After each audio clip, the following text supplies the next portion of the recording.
વડોદરા શહેરના કારેલીબાગ વિસ્તારમાં કુખ્યાત બુટલેગર મનોજ કહારને 3 વ્હીલર ટેમ્પોમાં રાખેલ વિદેશી શરાબના જથ્થા સાથે પીસીબી પોલીસે ઝડપી પાડ્યો હતો।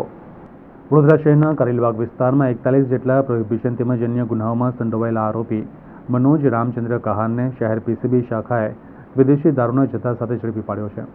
પીસીબી શાખાની ટીમને બાતમી મળી હતી કે પાર્વતીનગર કારેલીબાગ ખાતે રહેતો મનોજ કહાર ગ્રીન કલરના 3 વ્હીલર બંધ બોડીના ટેમ્પોમાં ઇંગ્લિશ દારૂનો જથ્થો ભરીને મુક્તાનંદ 3 રસ્તા પાસે આવેલ સુકન અનંતા કોમ્પ્લેક્સના બેઝમેન્ટમાં મૂકવા જઈ રહ્યો છે।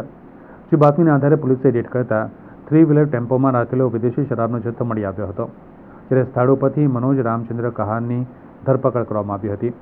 પીસીબી શાખાએ સ્થળ ઉપરથી 480 નંગ વિદેશી શરાબની બોટલ, એક મોબાઈલ ફોન તેમજ 3 વ્હીલર ટેમ્પો મળીને 1,98,500 મુદ્દામાલ જપ્ત કરી મનોજ રામચંદ્ર કહારની ધરપકડ કરીને રોબિન ઉર્ફે કટ્ટે નામના ઈસમને વોન્ટેડ જાહેર કર્યો છે। જ્યારે પીસીબીની કામગીરીથી કારેલીબાગ પોલીસની કામગીરી સામે અનેક સવાલ ઉઠવા પામ્યા છે।